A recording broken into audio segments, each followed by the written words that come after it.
আর শাহরুখ খান বলবো একদম মেগাস্টার হয়ে গেছেন উনি। এখন হচ্ছে মনে করেন এই যে আমি সিনেমায় যে আসতেছিলাম ফার্স্ট ফার্স্ট থেকে ওনার পেজ থেকে আমি কথা বলছি, উনি কথা বলছেন নাকি জানি না। আমার ওনার সাথে একটা সাক্ষাৎ হয়েছিল কোথাও একটা, আমার যতটুকু ধারণা। তো সব মিলে আমি বলবো এই যে আমার এই পর্যন্ত আসা, শাহরুখ খানেরও একটা ইয়া ছিল, একটা পথ নির্দেশনা ছিল। ওনারও কিছু কন্টেন্ট, ওনারও কিছু বক্তব্য আমাকে এনকারেজ করছে, যার কারণবশত আমি আসছি। বুবলি আমাকে এনকারেজ করছে, বুবলির পেজ আমাকে এনকারেজ করছে, আমার সাথে কথা বলছে, আমাকে নক দিছে, এবং তারা আমাকে এনকারেজ করছে। মূলত আমি বলবো শাহরুখ খানের যে টিম, এসকে টিম, ওনারা যদি আমাকে সাপোর্ট না করতো, আমি সিনেমার কথা এই যে এখন মিডিয়ার সামনে বা ক্যামেরার সামনে বলতেছি, জীবনেও বলতাম। তহিদ আফ্রিদি। তহিদ আফ্রিদি হচ্ছে আমার এককালের একটা পছন্দের মানুষ ছিল। এককালের পছন্দের মানুষ বলতে কি, জাস্ট হচ্ছে বলেছিলাম যে ওর মতো একটা ছেলে যদি পাইতাম তাহলে বিয়ে করতাম। কিন্তু হচ্ছে আমি যতটুকু জানি তহিদ আফ্রিদি সো মাচ রিচ, আর রিচ বিষয়টা না, বিষয়টা হচ্ছে তহিদ আফ্রিদি আর আমি কখনোই সেম না।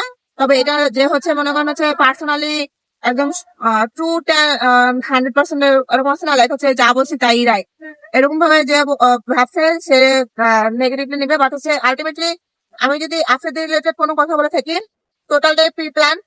কোনো না কোনো ভাবে হচ্ছে আমাদের মধ্যে দেখা হয়েছিল, কথা হয়েছিল, কিছু একটা হয়েছিল, যার কারণবশতই মূলত হচ্ছে আমি কিছু কনফ্লিকশন আর কিছু মিডিয়া অ্যাট্রাকশন নেওয়ার জন্য মূলত অনেক জায়গা অনেক আফ্রিদি রিলেটেড অনেক রকমের কথা বলেছি। বাট আলটিমেটলি কেউ বলতে হবে না যে হচ্ছে আফ্রিদিকে ফাঁসানোর জন্য বা আফ্রিদিকে হচ্ছে কোন একটা কিছু মানে দাবি করার জন্য আমি আফ্রিদি রিলেটেড কোনো কিছু বলছি।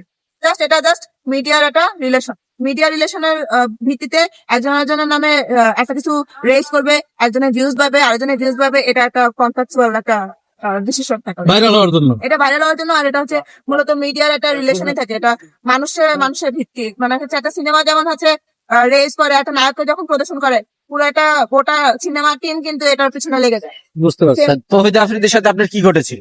কিছুই ঘটে না। যেমন কিছুই না, ভাই আমাকে একদম ব্লক করেছিল। কেন ব্লক করেছিল? উনি আমাকে হচ্ছে নক দিছিল ফেসবুক মাধ্যমে।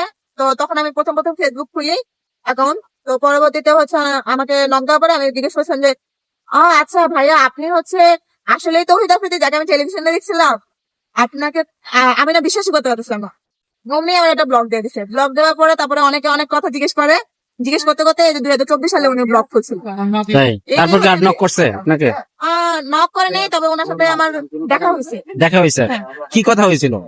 তেমন কিছু না, আমরা জাস্ট হচ্ছে মজা টাইপের একটা মানে সিন ক্রিয়েট করছি। লাইক হচ্ছে আমি ওনার সাথে কথা বলে নাই, বাট হচ্ছে আমি একটা ফ্যান বেজের একটা ভাইব দিচ্ছিলাম। আর উনিও খুবই মানে একটা অ্যাট্রাকশন টাইপের আর কি। উনি লাইক মিউজিকের মধ্যে মানে স্মুথ হয়ে গেছিল নাকি আমি জানি না, বাট উনি একটা মিউজিক টাইপের একটা আসলে টিকটক করতেন আপনি? আমি তখন টিকটক ফিকটক এগুলা কোনো কিছুই করতাম না। আমি জাস্ট হচ্ছে মিডিয়ার অ্যাট্রাকশন নেওয়ার জন্য চেষ্টা করতাম, ফেসবুকে মানে অ্যাক্টিভ থাকতাম।